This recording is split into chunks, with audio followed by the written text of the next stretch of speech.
오늘 성경 말씀은 요한복음 9장 1절로 9절 말씀입니다. 예수께서 길을 가실 때 날 때부터 맹인된 사람을 보신지라.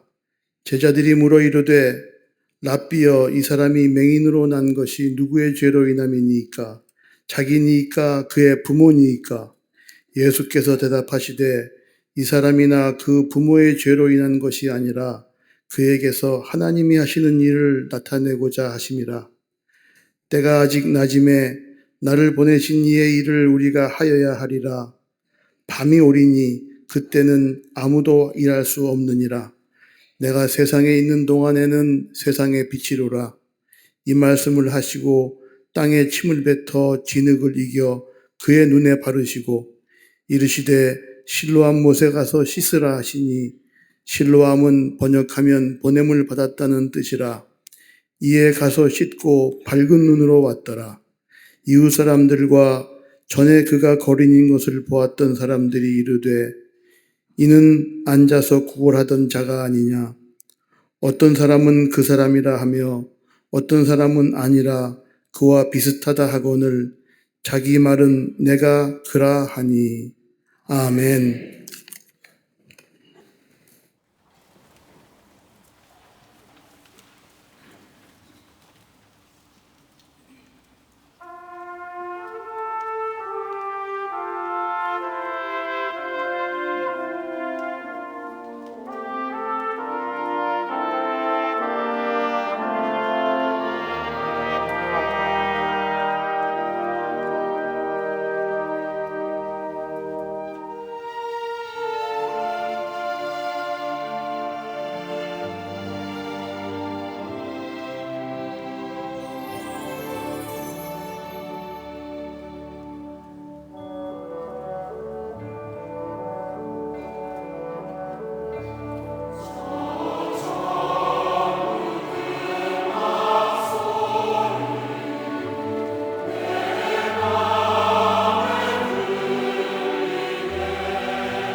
갈릴리 성가대와 오케스트라의 귀한 찬양에 감사합니다. 고맙습니다.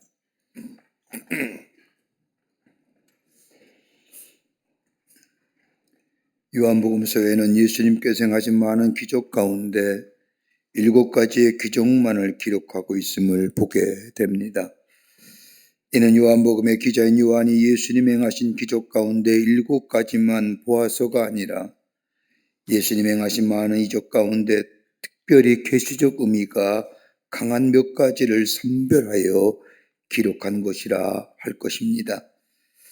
요한복음에 기록된 이적들은 예수님 행하신 다른 이적들에 비해서 하나님의 계시적 성격이 강하고 상징적이며 더 나아가 표적의 깊은 의미가 담겨져 있어 기록했다 할 것입니다. 그 가운데 오늘 우리가 함께 읽은 본문의 말씀은 나면서부터 앞을 보지 못하는 사람을 보게 하였다는 기사의 말씀입니다. 나면서부터 앞을 보지 못하는 이 사람이 당하는 고통은 다른 사람이 가지고 있는 그 어떤 고통과는 비교할 수 없을 만큼이나 깊은 고통일 겁니다. 아마 자신이 어떤 모습의 사람인지도 모를 겁니다. 세상이 어떻게 생겼는가 전혀 알 수도 없습니다. 나무나 그 밖의 자연의 모습에 대하여 알 수도 없습니다. 그저 자신이 앞에 나타난 모습은 그저 캄캄한 모습 그 자체였을 겁니다. 우리는 짧은 인생을 살아가면서 여러 가지 많은 고난과 어려움을 당합니다. 고난과 어려움을 당할 때마다 내가 왜 이런 고난을 당해야 하는지에 대하여 의문을 갖습니다. 고난과 어려움이 없다면 우리네 인생 그렇게 살만한 인생일 것인데, 문제는 우리가 당하는 고난이 한 번으로만 그치는 것이 아니라 우리의 인생의 여정에 계속적으로 이어진다는 겁니다. 하나가 끝나면 또 다른 어려움이 우리에게 밀려옵니다. 그런데 고난을 당하거나 고통을 당하면서 우리에게 2가지의 문제에 대한 답을 가지고 있다면 우리는 우리가 당하는 고난과 고통을 얼마든지 견뎌낼 수 있습니다. 하나는 뭐냐면 의미의 문제입니다. 내가 당하는 고난에 어떤 의미가 담겨져 있느냐. 혹독한 고난을 당한다 할지라도 그 고난에 담겨진 의미가 있으면 여러분 얼마든지 견디어 이겨낼 수 있습니다. 명분이 좋고 목적이 좋고 다른 사람이 인정해 준다면 얼마든지 견디어 이겨낼 수 있습니다. 그런데 문제는 의미가 없다는 겁니다. 아무리 생각해 봐도 무의미합니다. 이럴 때 우리에게 닥쳐오는 심리적인 것은 절망입니다. 절망이 우리에게 어둠을 가져다 주고 이 어둠이 우리의 발목을 잡아 앞으로 한 발짝도 나가지 못하게 함을 보게 됩니다. 2번째는 소망의 문제입니다. 오늘 비록 고난을 당하고 있지만 내일은 좋은 일이 있을 것이라면 고난도 당할 만합니다.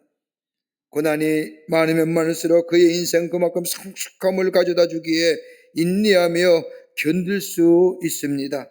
그런데 문제는 고난에 미래적 의미가 있느냐, 고난에 소망적 의미가 있느냐라는 겁니다. 오늘 읽은 본문의 말씀의 주인공 보십시오.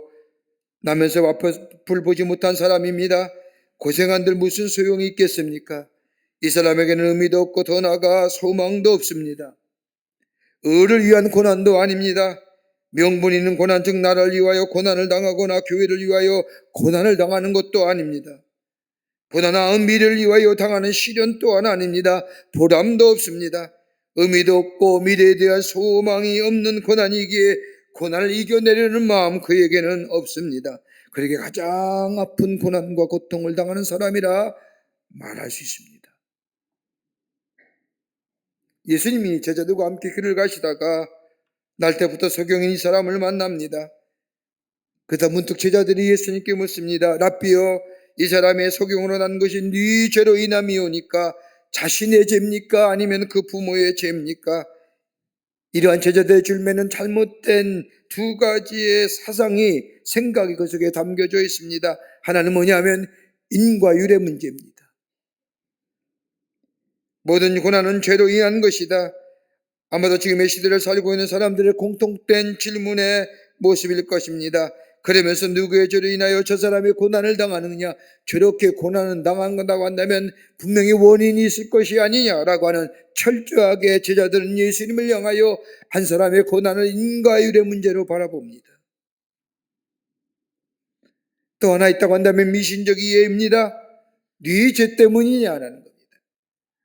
이 질문은 유대 사람들은 출생 전부터 영혼이 존재한다고 생각했습니다. 출생 전에 영혼도 범죄할 수 있다고 하는 유대교의 잘못된 사상이 저 사람이 앞을 보지 못하는 것은 출생 전에 죄를 지었기에 앞을 보지 못하고 태어난 것이 아니냐라는 생각으로 네 죄 때문입니까? 라고 질문한 겁니다.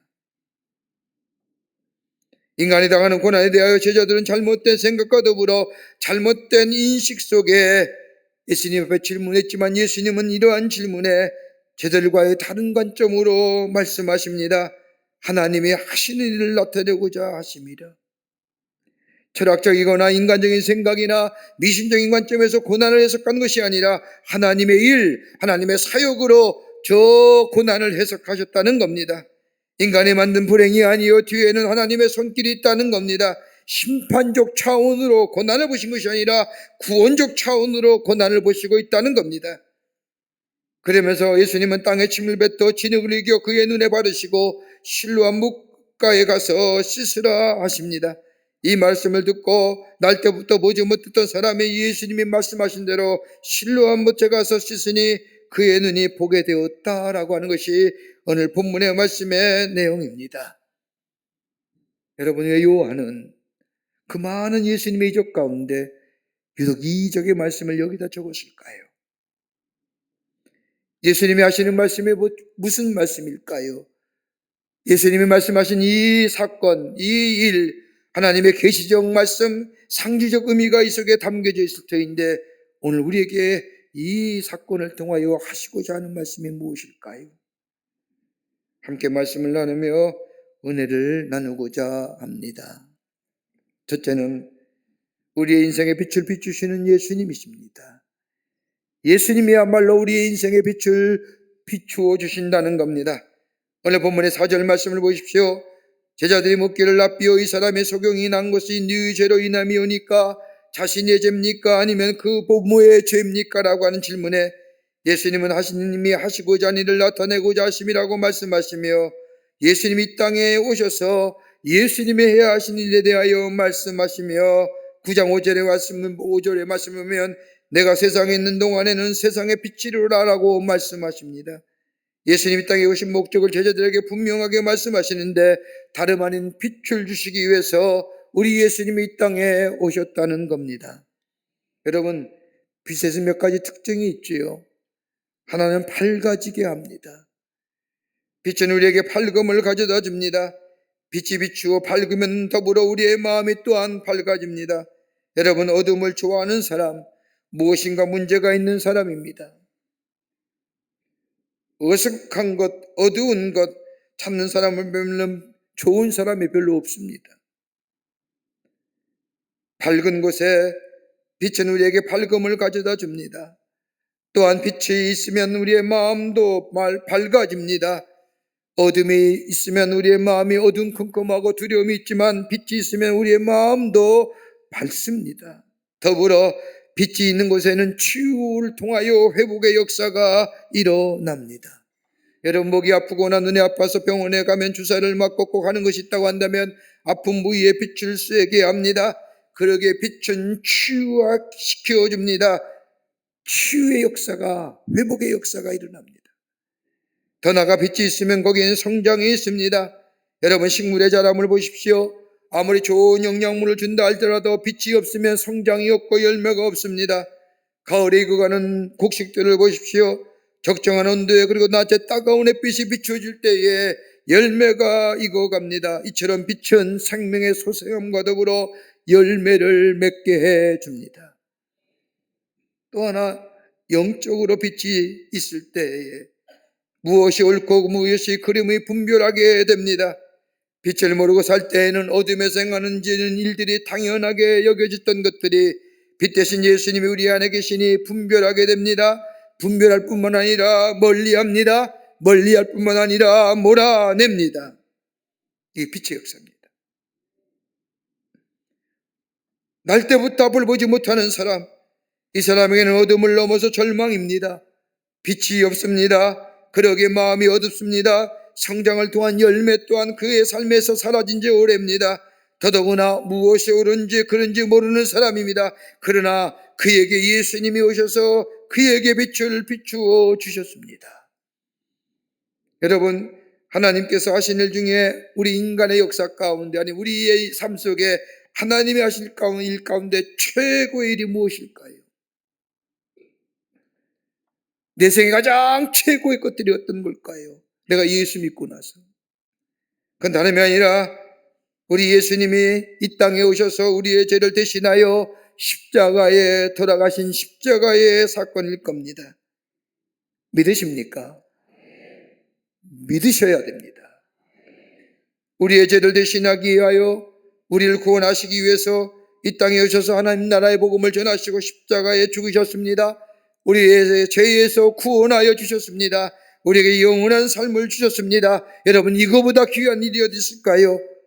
최고의 일이요, 역사의 중심이요, 우주의 중심이요, 하나님의 놀라운 구원의 사역입니다. 이 구원을 믿는 자마다 우리에게 빛의 역사가 일어납니다.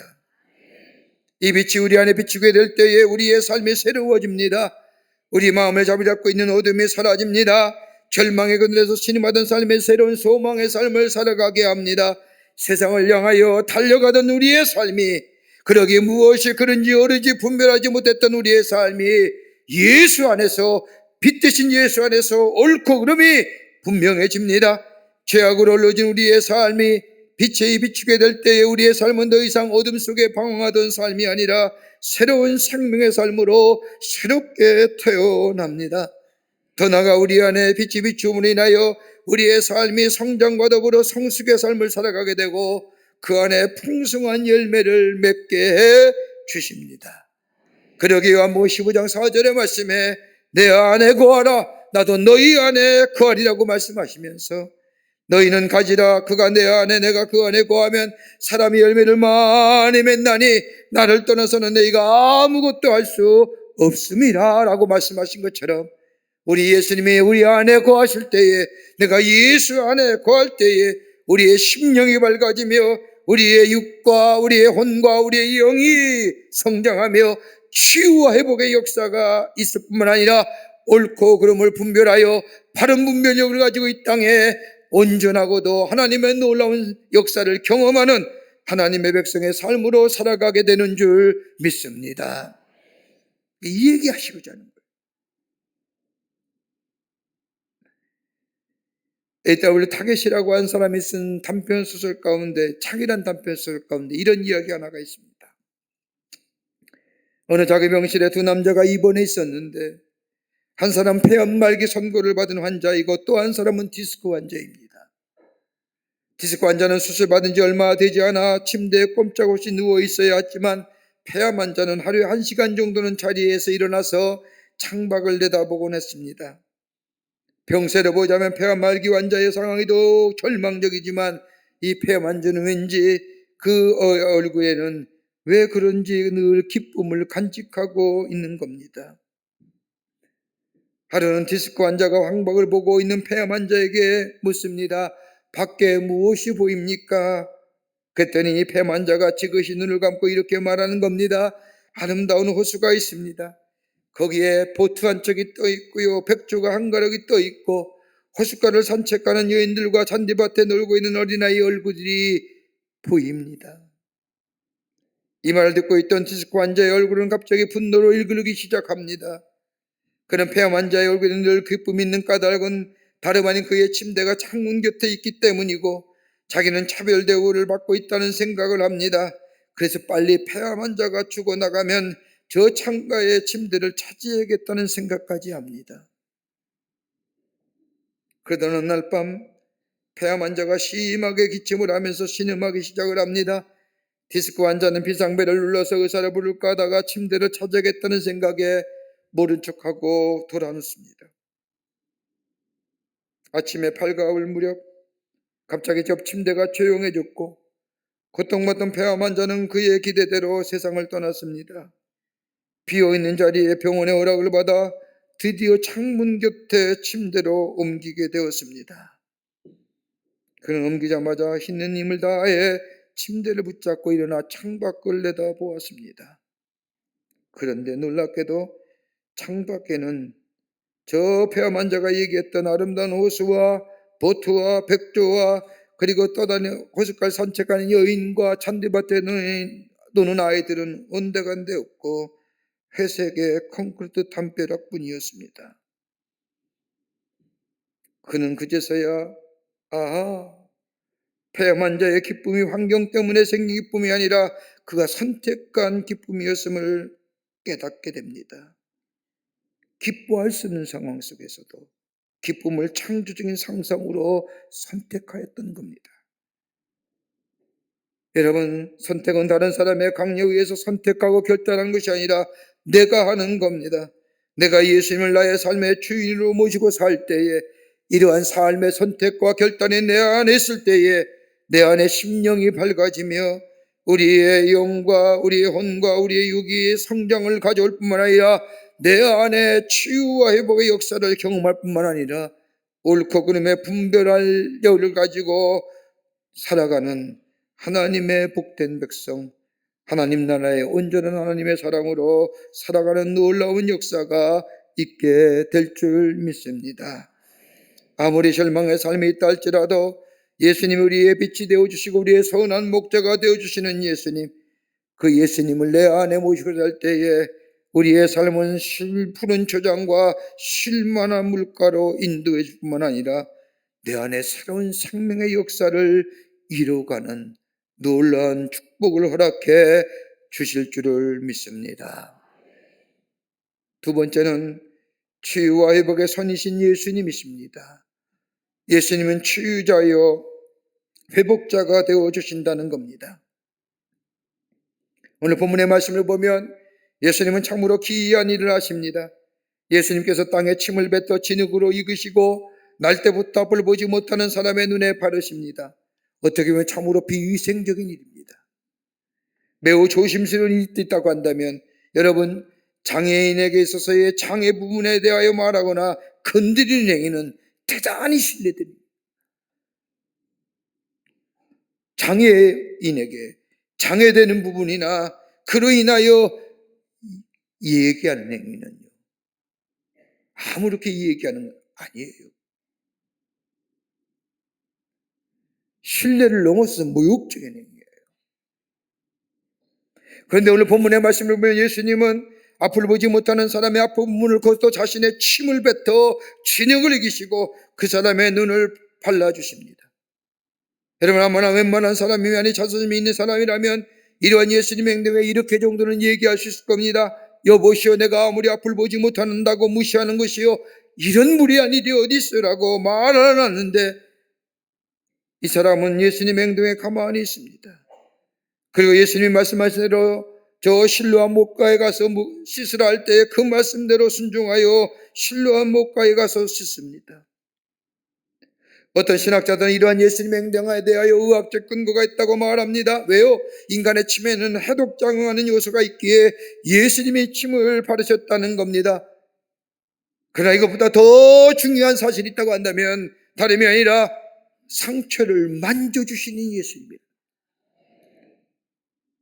저의 아픈 상처를 만져주신 예수님, 누구도 그 아픈 상처를 건드리길 꺼려하지만 우리 예수님은 저의 아픈 상처를 만지셨다는 겁니다. 여러분, 인간의 신체 기관 중에 최초로 느끼고 마지막에 소멸한 기관이 있다고 한다면 다름이 아니라 감각의 기관입니다. 여러분, 실제로 태화에게 가장 먼저 발달한 감각이 뭘까요? 촉각입니다. 신생아를 보더라도 눈을 뜨기 전에 본능적으로 촉각을 통하여 처음으로 세상을 만나지 않습니까? 더 나아가 촉각은요, 신뢰의 감각이기도 해요. 사람의 지문은 각기 다르지요. 하나님의 창조가 참 오묘한 거예요. 그 많은 인구가 다 이 지구촌에 사는데 다 다른 지문입니다. 중국에서 수천 년 전부터 중요한 계약서에 지문을 띄고 서명을 대신하는 것 정도로 촉각은 신뢰의 감각입니다. 여러분, 악수 왜 합니까? 여러분, 교회 오면 다 악수하시죠? 밖에 나오면 악수 잘 안 하잖아요. 왜 악수할까요? 악수의 의미가 어떤 걸까요? 다름이 아니라 악수는 본래 자신에게 무기가 없다는 것을 증명하는 절차로서 상대방을 믿고 있음을 보여주는 행위가 바로 악수예요. 나 당신 해칠 의향 없어. 그러게 미래학자인 조이 나이비스트 교수라고 한 교수가 쓴 책 가운데 하이터치라는 책을 보면 기술사회가 발달하면 발달할수록 터치에 대한 갈망이 늘어난다고 합니다. 오늘 본문의 말씀은 예수님의 만져주심은 그 사람을 욕되게 한 것이 아니라, 그 사람을 모독하는 것이 아니라 사랑의 만지심이었습니다. 날 때부터 앞을 보지 못한 사람 한번 생각해 보십시오. 이 사람에게 누가 한 번이라도 사랑의 마음을 가져주고 만져줌이 있었을까요? 아마 없었을 겁니다. 그러기에 한 번도 사랑을 받지 못한 사람, 근데 예수님이 이 사람의 상처를 직접 손에 대십니다. 다른 사람들의 눈에는 그 사람을 모욕하는 것처럼 보일지 모르지만 그 사람의 아픈 상처를 예수님이 만져주십니다. 그 예수님의 만지심은 그의 영적으로 버림받았던 죄의식을 치유시켜 주십니다. 예수님의 만지심은 다른 사람에게 버림받았다는 고독함과 외로움을 치유시켜 주십니다. 더 나아가 예수님의 만지심은 한 번도 사랑을 받지 못했던 그의 마음의 깊은 상처를 단 한 번에 날려보내시는 겁니다. 그러기에 예수님의 만져주심은 그의 상처를 회복시켜 주신 행동이었습니다. 회복과 치유의 터치였던 겁니다. 오늘도 우리 예수님이 우리 안에 오시면 우리의 마음의 상처를 만져주십니다. 누구도 만져지기를 꺼려했던 우리 마음의 깊은 상처, 내놓기 싫은 마음의 아픔들, 내 고독감, 내 외로움, 우리 주님이 우리 안에 계시면 그 상처를 우리 주님이 만져주십니다. 왜요? 우리 주님 우리의 삶이 온전하고도 강건한 삶 되기를 원하시기 때문입니다. 예수님을 나의 삶의 주인 모시고 살 때에 우리 주님은 우리의 마음의 상처와 아픔 그냥 모시고만 계신 것이 아니라 우리를 사랑하신 우리 주님이 우리 마음의 상처와 아픔을 만져주시면 우리의 위로가 되어주십니다. 여기에 새로운 회복의 역사가 일어납니다. 여기에 또한 이 회복의 역사를 통해서 뿐만 아니라 새로운 생명의 역사가 나타나게 됩니다. 그러기에 온전한 사랑으로 살아가는, 왜 이 좋은 걸 안 믿는지요? 왜 이 좋은 것? 우리 예수님이 우리 안에 계시면 우리를 만져주시고 우리를 회복시켜 주시고 치유시킬 뿐만 아니라 새로운 생명의 역사가 우리 가운데 일어나게 됩니다. 끝으로 새로운 창조의 역사를 일으키시는 예수님이라는 겁니다. 우리 예수님은 새로운 창조의 역사를 일으키시는 분. 오늘 본문의 말씀을 보면 날 때부터 앞을 보지 못한 사람, 이 사람이 보지 못하면 누구의 죄입니까? 라고 하는 이 물음에 자신의 죄입니까? 아니면 부모의 죄입니까? 라고 하는 이 제자들의 질문에 우리 예수님은 하나님이 하시고자 하는 일을 나타내고자 함이라 말씀하십니다. 근데 여러분 가만히 오늘 본문의 말씀을 보십시오. 다른 복음서에 나타난 기적과 이적의 사건을 보면 오늘 한 가지 이상스러운 장면 하나가 나타납니다.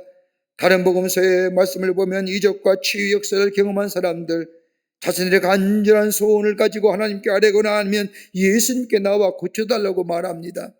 저 혈류병에 걸린 가나안 여인, 행여나 예수님의 옷자락을 만지면 내 혈류병이 나을까 하고 아무도 모르는 사이에 모르게 예수님의 옷자락을 만지고 예수님이 내게 밝아졌자 내 병을 고쳐달라고 말씀하지 않습니까?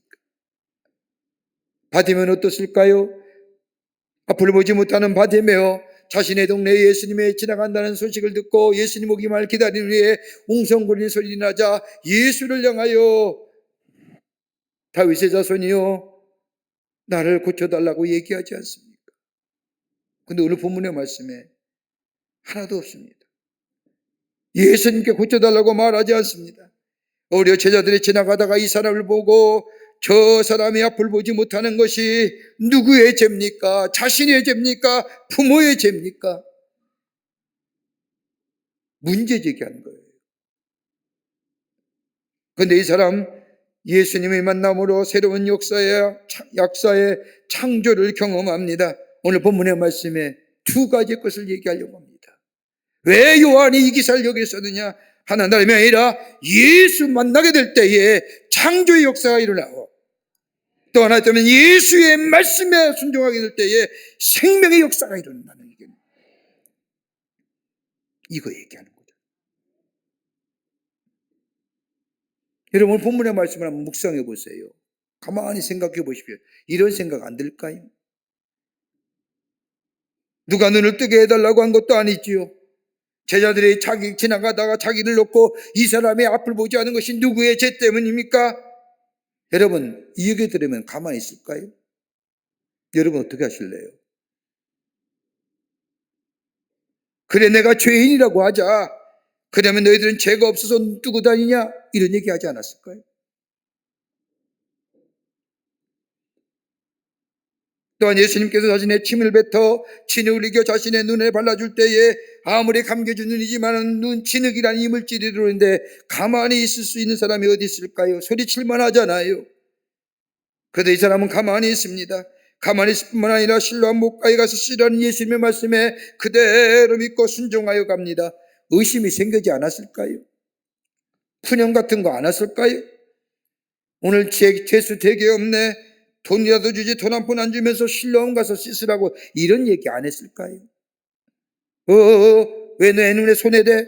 이렇게 하지 않았을까요?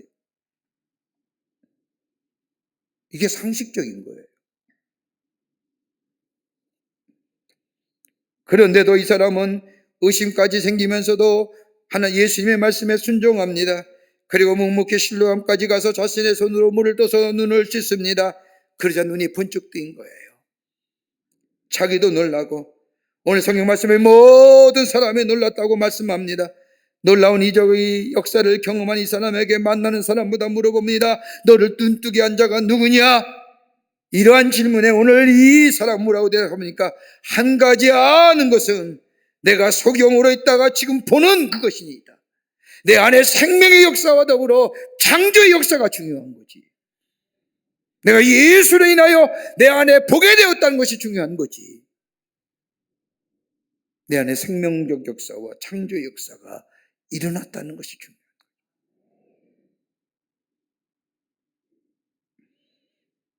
여러분 생명의 역사는 예수를 만나게 될 때 비로소 우리 안에 이루어집니다. 예수 그리스도의 십자가의 죽으심, 그 십자가의 놀라운 복음을 만날 때 우리 안에 영원한 생명의 역사와 더불어 세상에 줄 수도 만들 수도 없는 창조의 역사를 경험합니다. 여기에 구원의 감격이 있고 여기에 죄사함의 은총이 있고 임마누엘과 더불어 세상의 이길 힘이 여기서 나오며 영원한 생명의 역사와 더불어 예수를 만날 때 그 말씀에 순종할 때에 우리 안에 창조의 역사가 일어납니다. 이게 오늘 요한이 얘기해주는 거예요. 예수 만나보아라. 그리고 예수의 말씀에 순종해봐라. 너희 내 생명 역사와 더불어 창조 역사가 일어날 것이다 라고 하는 겁니다. 매일매일 새롭게 되는 역사, 매일매일 새로워지는 역사. 어떤 배가 난파되면서 300명이나 되는 탑승객이 다 죽었는데 딱 한 사람만이 무인도에 표류되어서 살았습니다. 그는 먼저 하나님께 감사했습니다. 그리고 장대 끝에 옷을 찢어 깃발을 매달아 놓고 수평선 저 멀리 지나갈지도 모르는 배를 향하여 내가 여기 있다 여기 있다 알리고자 하루 종일 깃발을 흔듭니다. 몇 달을 그렇게 해도 배는 도무지 오지 않습니다. 날씨는 점점점 추워져만 갑니다. 그래서 그는 나뭇가지를 꺾어서 움막을 지었습니다. 추운 날 불을 피고 그 속에 들어가 있다 그만 잠을 들고 말았습니다. 그런데 그만 불씨가 잘못 튀는 바람에 그 움막이 다 타버리고 말았습니다. 그래서 이 사람이 하나님을 원망하기 시작합니다. 하나님, 다른 사람도 나 죽을 때 나도 죽었으면 좋았을 터인데 왜 나를 살려주시고 왜 이렇게 애타게 죽게 만드는 것입니까? 내가 겨울을 나기 위하여 힘들어 만들어 놓은 이 운망마저도 불태워버리는 겁니까? 이럴 수 있는 겁니까? 라고 원망하면서 소리치다가 그만 잠이 들고 말았습니다. 잠을 자던 중에 어디선가 큰 배의 고동소리가 들려오는 것 같습니다. 깨어 일어나 보니 큰 배 한 척이 자신 있는 섬으로 가까이 오는 겁니다. 그리고는 작은 배 한 척이 자신에게 오고 그 배에서 사람이 내려 자신에게 옵니다. 이 달려가 선원의 손을 잡고 어떻게 내가 여기 있는 것을 알았소? 라고 묻자 이 선원이 대답하기를 이 무인도에는 본래 사람이 살지 않는 줄 알았는데 갑자기 연기가 나기에 웬일이가 싶어 왔소이다. 내가 만든 이 조그만 움막이 불이 남으로 인하여 비로소 내가 살 길이 있었다는 것을 이 사람은 깨닫게 되었다는 겁니다. 사랑하는 성도 여러분, 때때로 우리 인생의 여정에 원치 않은 아픔도 있고요, 원치 않은 실패도 있습니다. 원치 않은 고난과 고통이 있을 수 있습니다. 재난도 있습니다. 그런데 분명한 사실은 예수님을 만나고 예수님의 사랑이 우리 안에 나의 아픈 상처를 만져줄 때에, 그리고 예수님의 말씀에 순종하여 따라 나갈 때에 우리 안에 치유와 회복과 그로 인하여 생명의 역사와 창조의 역사가 일어납니다. 하나님이 하시고자 하는 일입니다. 오늘 우리 안에 계시는 예수님, 나를 만져주시는 예수님, 그리고 우리에게 끊임없이 말씀하시는 그 예수님의 말씀 하시는데 내가 못 듣는 거지요. 내가 안 듣는 거지요. 그 말씀을 듣고 그 말씀을 따라 순종하며 나아갈 때에 우리 안에 새로운 생명의 역사와 더불어 창조의 역사가 일어나게 됩니다. 이런 놀라운 역사를 매일매일 경험하며 온전한 하나님의 사람으로 힘있는 걸음을 걸어가시는 여러분과 저와 되시기를 주의 이름으로 축원합니다. 하나님 감사합니다. 저희들 주께서 사랑해 주셔서 하나님의 자녀 삼으심에 감사합니다. 우리 안에 예수님이 계시고 우리가 예수 안에 계심에 감사를 드립니다. 들려오는 말씀에 순종하는 자들 되게 하셔서 매일매일 새로운 생명의 역사와 더불어 창조의 역사를 경험하는 우리 안에 아픈 상처가 주의 만지심을 통하여 치유와 회복의 역사를 경험하는 저희가 되게 하여 주시옵소서. 주님이 늘 함께해 줄 줄 믿으며 예수님의 이름으로 기도하옵나이다. 아멘. 지금은 우리 주 예수 그리스도의 크신 은혜와 하나님 아버지의 한량없으신 사랑하심과 성령님의 인도하심과 교제하심과 교통하심이 거룩한 주의 날 주의 전에 올라와 하나님 앞에 마음과 정성을 모아 예배하며 주신 말씀 마음에 새기고 예수님이 내 안에 내가 예수 안에 거함으로 인하여 새로운 생명의 역사와 더불어 창조의 역사를 경험하여 온전한 하나님의 사람으로 저 세상 속에 하나님의 살아계심을 증거하는 삶으로 살기로 결단하고 성전에 문을 나서는 우리 모든 사랑하는 광림의 권속들과 영상을 통하 예배에 참여한 모든 이들 위해 주께서 지금으로부터 영원토록 함께 하시기를 간절히 축원하옵나이다. 아멘. 좋으신